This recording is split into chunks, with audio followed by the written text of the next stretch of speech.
Hi everyone, today we'll talk about how to fix or how to solve Roblox does not support admin installed. To know how to fix or how to solve Roblox does not support admin installed, you should just go to settings.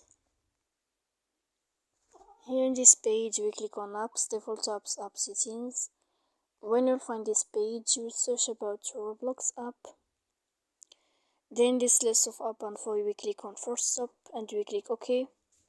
Here we go to click storage. After that we click clear cache, and in the end of all these steps then you can turn off your phone.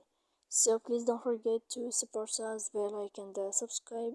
See you next time in another video, and thank you for your attention and your watching. Goodbye.